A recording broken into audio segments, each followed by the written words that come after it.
It started with the sound of metal snapping in the middle of the night.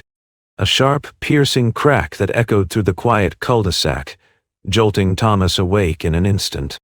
He lived alone in his 2-story brick house, one of 30 homes tucked inside the gated Willow Creek community. For years, Thomas had thought of the neighborhood as safe, predictable, and, if he was honest, boring. That's what he had wanted when he bought the place. Stability. But on this night, stability shattered. Through his bedroom window, Thomas saw the dim outline of a woman hunched over his driveway gate, bolt cutters glinting under the street lamp. For a split second, he thought it must be some thief, some stranger breaking into his property. But then, as the light shifted, he recognized the figure. Blonde bob haircut, rigid posture, designer workout jacket. Karen. Of course it was Karen, the self-appointed queen of the Willow Creek Homeowners Association. The woman who had complained about his mailbox being non-regulation beige. The woman who had tried to fine him for leaving his trash cans on the curb for an extra day. The woman who patrolled the streets like she owned them. Now, here she was in the dead of night, cutting through the heavy steel lock that Thomas had placed on his gate. And behind that gate sat his pride and joy. A deep black Jeep Wrangler, spotless custom wheels, reinforced suspension. It wasn't just a car. It was his weekend escape, his statement of independence. Karen set down the bolt cutters, huffed, and with both hands yanked the gate open. The grinding metal screech made Thomas's stomach turn. She marched straight toward the Jeep, clipboard tucked under one arm like she was performing an official duty. Thomas raced downstairs, heart pounding. By the time he flung open his front door, Karen was already placing a neon orange sticker across the Jeep's windshield. Illegal vehicle? Subject to removal. "Karen!" Thomas barked. "What the hell are you doing?" Karen jumped, but only for a moment. She turned with that smug, pinched smile that Thomas had come to despise. "This vehicle is in violation of Willow Creek HOA regulations. You were sent multiple notices about oversized, non-approved modifications. Consider this your final warning." Thomas could barely believe her nerve. "Final warning? You cut my lock. That's private property." Karen crossed her arms, chin raised. Private property within Willow Creek is still subject to association standards. This Jeep is a blight on our community values. Either you remove it or the HOA will. Before Thomas could respond, the rumble of a tow truck echoed down the street. A massive flatbed rolled into view, its yellow lights flashing. Karen waved it down like she'd orchestrated the whole thing.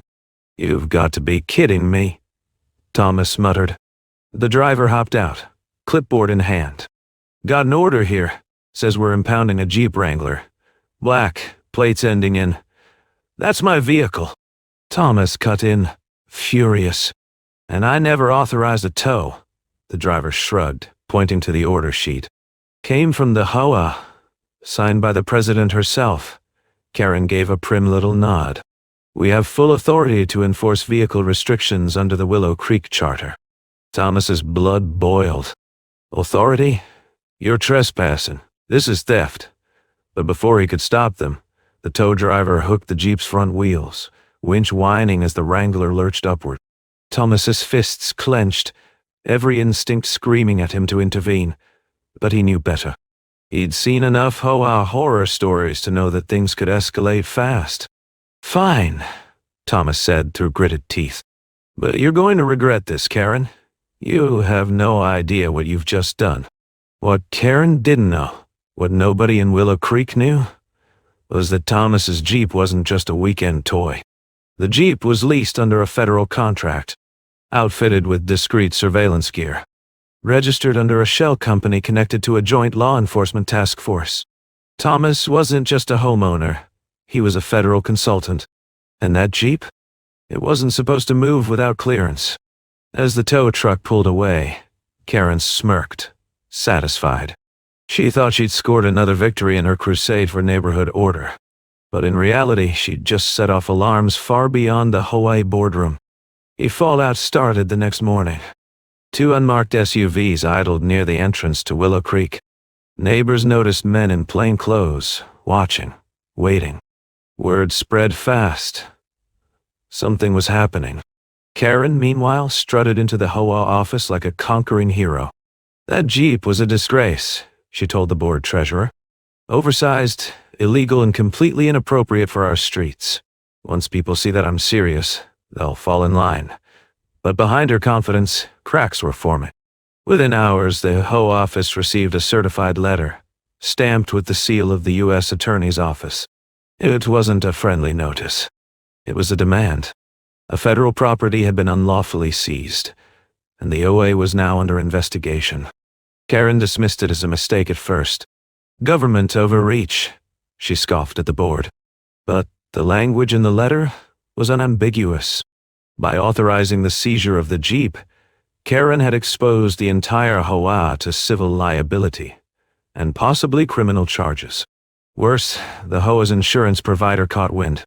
When they learned that the Jeep was tied to a federal task force, they froze the HOA's liability coverage pending review. That meant if lawsuits came down, and Thomas was already drafting one, the HOA would be on the hook for millions. Property values, once stable, started to wobble. Realtors whispered about federal involvement in Willow Creek. Mortgage brokers grew cautious. A single reckless act was poisoning the financial lifeblood of the community. And through it all, Karen doubled down. We can't let them intimidate us, she told her allies on the board. If we back down, we lose control. But control was already slipping through her fingers. For Thomas, the situation was surreal. He'd spent years watching Karen torment neighbors with petty fines and threats, but now she'd crossed into dangerous territory. He knew the task force would act, but how? And when? That night, as he sat at his kitchen table, Thomas pulled up his mortgage statement. His stomach tightened. The HOA had the power to levy fines, place liens, even push foreclosures. Karen had already hinted at using every tool available to silence him. He did the math. If the HOA piled on enough penalties, his cash reserves could dry up in months. His home, the largest piece of his net worth, his single biggest investment, could be at risk. And yet, part of him almost welcomed the fight. Because this time, Karen wasn't just tangling with a homeowner.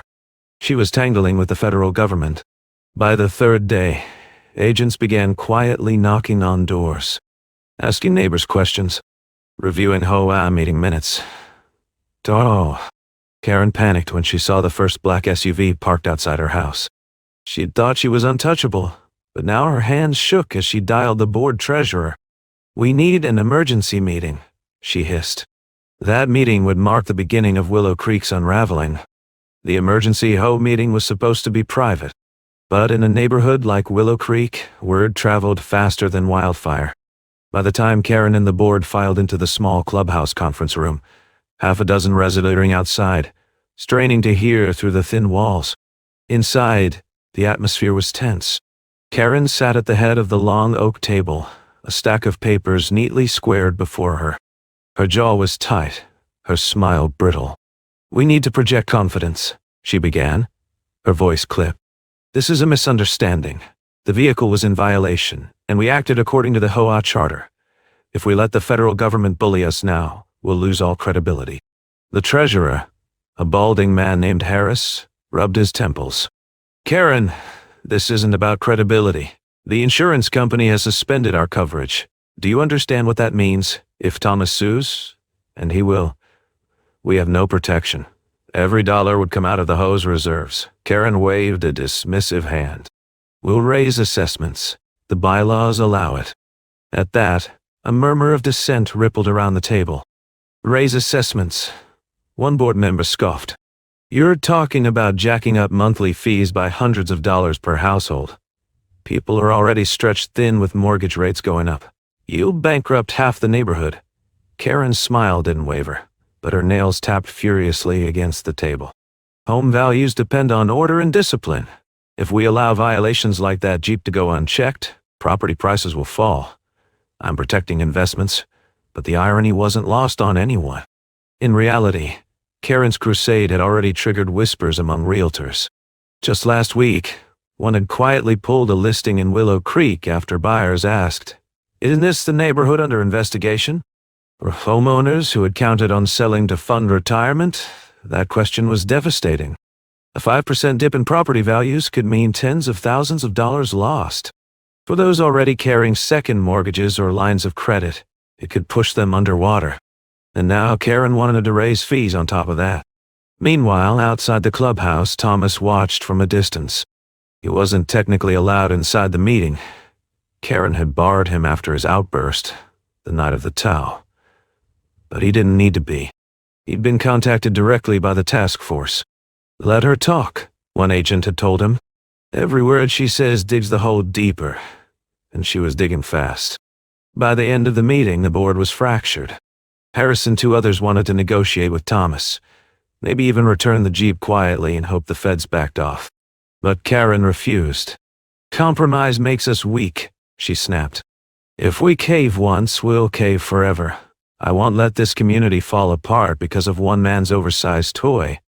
Her voice was steady, but her eyes flickered nervously toward the window, where she thought she saw the outline of a dark SUV idling across the street. The next morning, residents woke to find flyers taped to their doors. Notice of emergency assessment increase effective immediately. Monthly HOAs by $250 to cover legal expenses and community protection. The neighborhood erupted. Phones rang non-stop. Social media groups buzzed with outrage. For families already juggling rising mortgage payments, grocery bills, and inflation, the increase was unbearable. And worse, it felt like they were paying for Karen's personal vendetta. Within 24 hours, a petition to remove Karen as HOA president had gathered over 50 signatures. But Karen wasn't backing down. She doubled security patrols, strutting around the neighborhood with her clipboard like a general on the battlefield. She even hinted at placing liens on properties if homeowners refused to pay the new fees. Thomas shook his head in disbelief. She doesn't get it, he told the agent assigned to his case. Every move she makes just proves she's out of control. The agent leaned back, expression unreadable. And that's exactly what we need. The deeper she digs, the easier it is to prove intent. Thomas frowned. Intent for what? The agent didn't answer directly. He just slid a business card across the table. Keep documenting everything. She thinks this is about a Jeep. It's about a lot more than that. That evening, the board treasurer Harris sat in his kitchen, staring at his finances. His retirement account had already taken a hit in the stock market downturn. Now, with the assessment increase, his monthly expenses would spike by nearly $3,000 a year. He thought about refinancing his mortgage, but interest rates were nearly double what they'd been when he bought the house. Selling wasn't an option either, not with federal agents sniffing around the neighborhood. For the first time in 20 years, Harris wondered if his home was no longer an asset, but a liability. And it was Karen's doing. By the end of the week, Willow Creek was divided into camps. On one side, Karen loyalists, a shrinking group who feared chaos without her iron grip. On the other, a growing majority of residents who felt trapped, financially, emotionally, even legally. They were homeowners who had thought of their properties as investments, only to see their equity threatened by one woman's obsession. And looming over it all, the silent presence of the federal task force. The SUVs were becoming a common sight. Agents were seen interviewing the tow truck driver, photographing HOA records, even standing in front of the clubhouse during board meetings. The neighborhood had become a stage, and Karen, whether she realized it or not, was performing for an audience that was building a case against her. One night, Thomas returned home to find a letter slipped under his door. No return address. Just a single line typed neatly across the paper.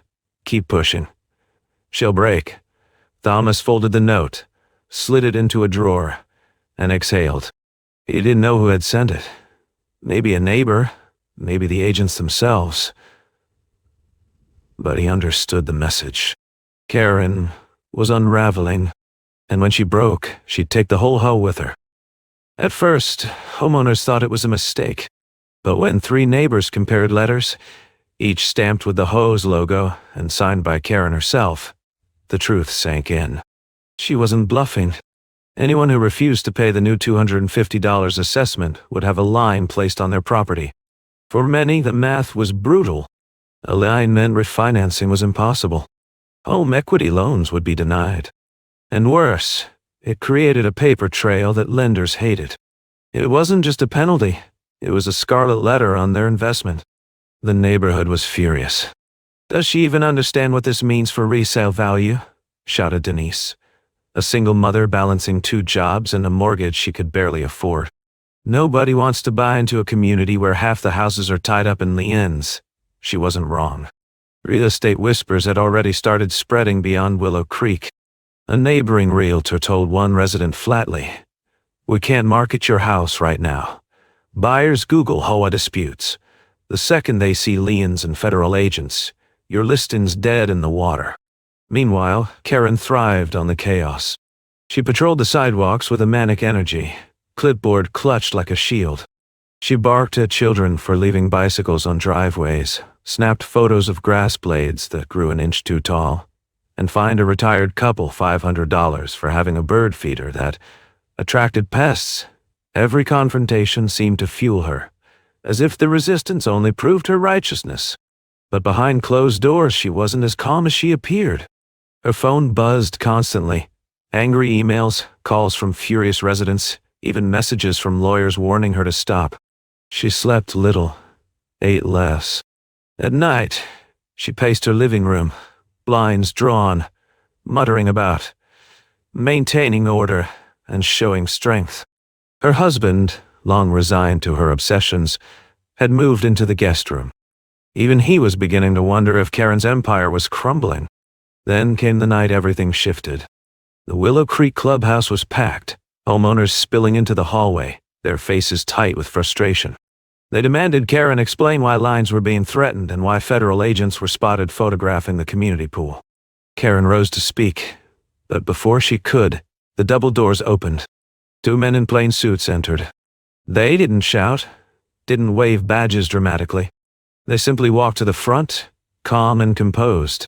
One of them pulled out a folder, placed it on the table and said, "We're with the federal task force overseeing property crimes. We need to speak with the board, immediately." A hush fell over the room. Karen's face drained of color, then flushed red. "This is private property. You can't just—" But the agent cut her off smoothly. "Ma'am, we can, and we will. You are under investigation for unlawful seizure and misuse of community funds." The crowd gasped. For the first time, Karen's voice faltered. She opened her mouth, closed it again, then forced a shaky smile. This is a misunderstanding. We were enforcing the laws, protecting investments, but the agent only nodded toward the room full of angry homeowners. From where we stand, it looks like you were jeopardizing them." The meeting dissolved into chaos. Residents shouted, some demanding Karen resign on the spot, others begging the agents to freeze all lines before they destroyed the neighborhood's financial standing. Karen tried to regain control, slamming her clipboard on the table. "You think you can run this community without me? Without discipline, your property values will plummet. No one will refinance, no one will buy." But Harris, the treasurer, stood. His voice shook at first, then grew stronger. "No, Karen, you're the reason values are plummeting. Buyers see a tyrant president, liens on homes, and federal agents crawling around. You're not protecting investments, you're burning them down." The applause that followed was deafening. Over the next week, the federal presence in Willow Creek intensified. SUVs parked openly near the clubhouse. Agents knocked on doors, collecting testimonies. They requested financial ledgers from the HOA, only to discover gaps, funds labeled miscellaneous legal expenses with no receipts, thousands of dollars unaccounted for. Karen claimed it was administrative oversight. The agents called it something else, misappropriation. Meanwhile, homeowners were stuck in limbo. With liens hanging over their heads, some couldn't close on home sales. One family lost a buyer outright when the title search flagged pending legal action by HOA. Others found their refinancing applications frozen until the investigation cleared. The financial strain was suffocating. Retirees who had planned to downsize were forced to dip into savings. Parents whispered about pulling kids from college because tuition money was tied up in home equity that suddenly wasn't accessible. The neighborhood, once a picture of suburban security, had become a case study in how quickly an HOA could weaponize financial power. Thomas, meanwhile, kept a low profile. He attended meetings quietly, watched the drama unfold, and met regularly with the agents. They told him little, only that his cooperation was vital and that his Jeep, now secured at a federal facility, had been critical to uncovering broader issues. One evening, as he walked home, a neighbor stopped him.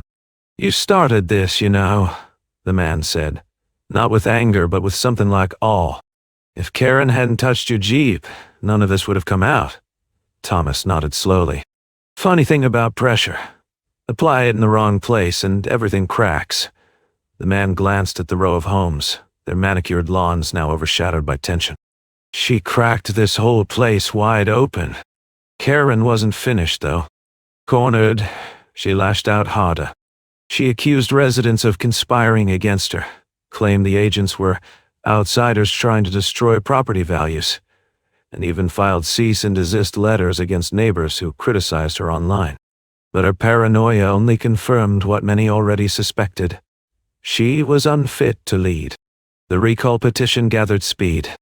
What had begun as whispers was now a movement. Even some of Karen's former allies signed, desperate to protect their own financial stability. The federal agents didn't intervene. They didn't need to. Karen was undoing herself. Late one night, Harris sat at his desk, reviewing numbers.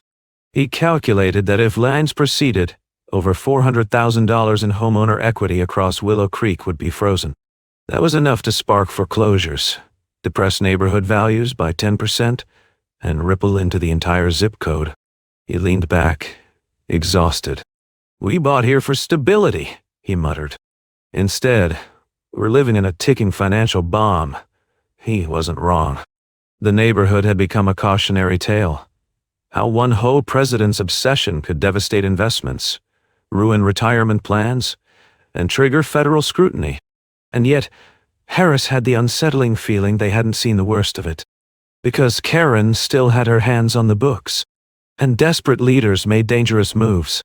Karen's world was collapsing, but she refused to see it that way. To her, the growing resistance, the recall petition, even the federal agents sniffing around, weren't signs of failure. They were proof that she was right. Proof that she was the only one willing to fight for the integrity of Willow Creek. And so, she doubled down. It started with the bank transfer. $25,000, pulled from the HOA's reserve fund, the money meant for long-term repairs like roofing and repaving. Karen moved it quietly into what she labeled the legal defense account. She justified it with a single line in an email to the board, necessary for protecting community investments against external threats. But Harris, the treasurer, spotted it immediately. He cornered her after a meeting, voice low but firm. "That fund isn't yours to raid. Without it, we can't cover mandatory reserves. If lenders see the shortfall, they'll flag every mortgage in Willow Creek as higher risk." Do you know what that means? Karen didn't blink. "It means they'll think twice before defaulting on dues." Harris stared at her, stunned. "It means interest rates on every loan here go up. It means families pay hundreds more a month on mortgages. You're sabotaging the very thing you claim to protect." Karen's lips curled into a thin smile. Sacrifice is necessary. The fallout was immediate. One resident, trying to refinance to pay off medical debt, was denied. The lender cited HOA financial instability as the reason. Another, who had just gone under contract to sell, had the deal collapse when the buyer's mortgage underwriter flagged Willow Creek's dwindling reserve fund. News traveled fast. Within days, homeowners were whispering in driveways, angry conversations buzzing over backyard fences. The HOA's mismanagement wasn't just a nuisance anymore. It was costing people real money. And for many, money meant survival. The homeowners decided enough was enough. They pooled resources, hiring a lawyer who specialized in HOA disputes. His name was Michael Carver, and he had the calm confidence of someone who'd gone up against petty tyrants before.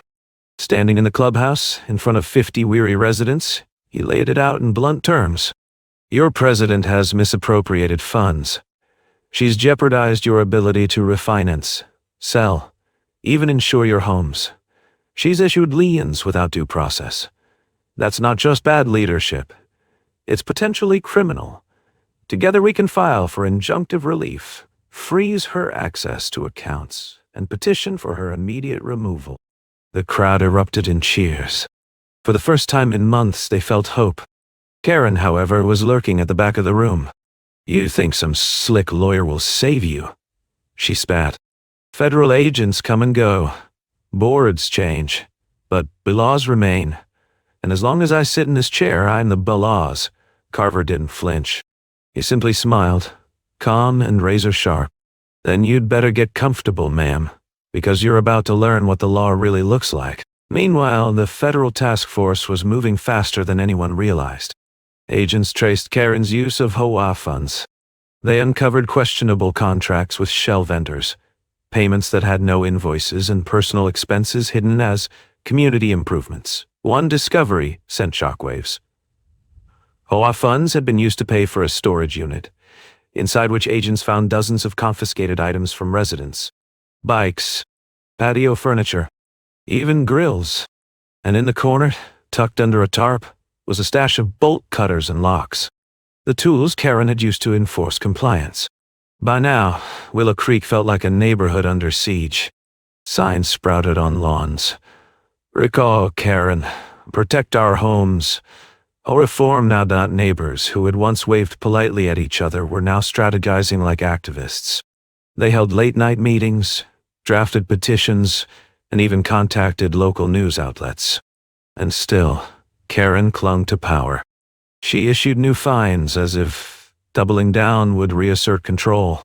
One man was fined $1,000 for leaving his trash can out overnight. A widow was fined for having unauthorized holiday lights on her porch. The cruelty seemed random, but in Karen's mind it was tactical. If she could bleed them financially, they'd break before she did. But Karen didn't count on the task force's next move. On a warm Friday morning, as residents were sipping coffee on porches, 3 black SUVs rolled quietly into Willow Creek. Federal agents stepped out, clipboards in hand, badges gleaming. They didn't kick down doors. They didn't shout. They simply walked to the HOA office, the converted clubhouse, and presented Karen with a thick stack of papers. A search warrant? Residents gathered, whispering as the agents carried out boxes of files, computers, even Karen's personal laptop. Karen protested, her voice shrill and cracking. You can't just take those. That's private association property. One agent paused, turning to face her. Ma'am, that's evidence. The crowd's murmur swelled into open cheers. For the first time, it felt like justice was more than a dream. Still, Karen refused to step down. That evening, she called an emergency board meeting. Only 2 other board members showed up. The rest had resigned in protest. She sat at the head of the long oak table, her eyes burning with defiance. They think they can take this from me, she muttered. But as long as I hold the gavel, Willow Creek is mine. Her husband, standing in the doorway, finally broke his silence. Karen, it's over. You've lost. She turned on him, her face contorted with rage. Lost? No. They'll thank me when the dust settles. They'll see I was the only one protecting their investments. But deep down, Karen felt it. The creeping realization that power was slipping through her fingers, no matter how tightly she clutched it. Meanwhile, Michael Carver filed the residents' petition with the county court. Within days, a hearing was scheduled. The judge would decide whether Karen remained president, or if a receiver would be appointed to take control of the HOA. The stakes couldn't have been higher.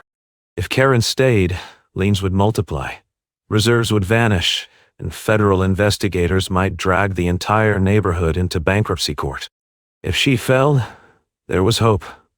A chance to stabilize finances, repair reputations, and restore property values before it was too late. The future of Willow Creek hung in the balance. And in the background, the federal task force was preparing its final move. They had enough evidence to make an arrest. The only question was when. The day of the hearing arrived like a storm cloud. Residents of Willow Creek packed into the county courthouse, the tension so thick you could almost taste it.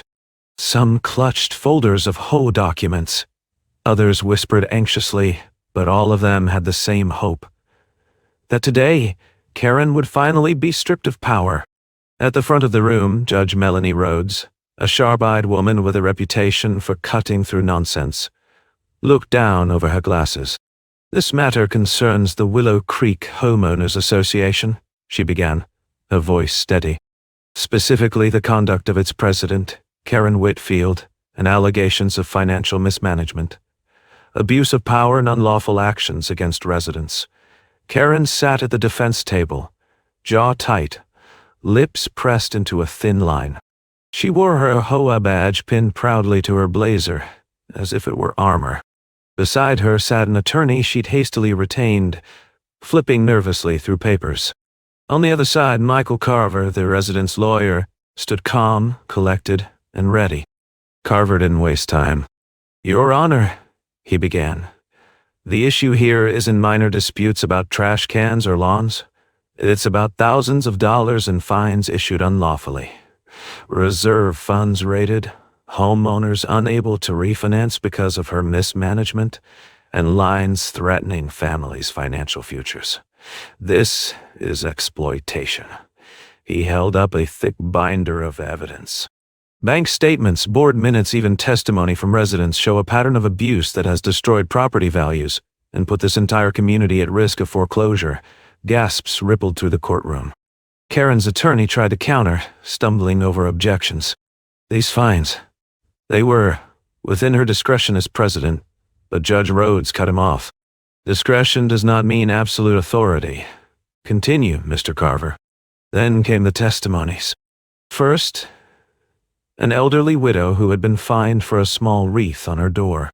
Her voice cracked as she explained how the lien made her insurance company threaten to drop her policy.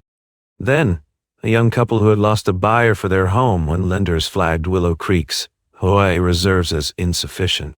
"We were trapped," the husband said, holding back anger. "We couldn't sell. We couldn't refinance. We were stuck under her thumb." Each story landed like a blow. The courtroom became a chorus of outrage. "And Karen?"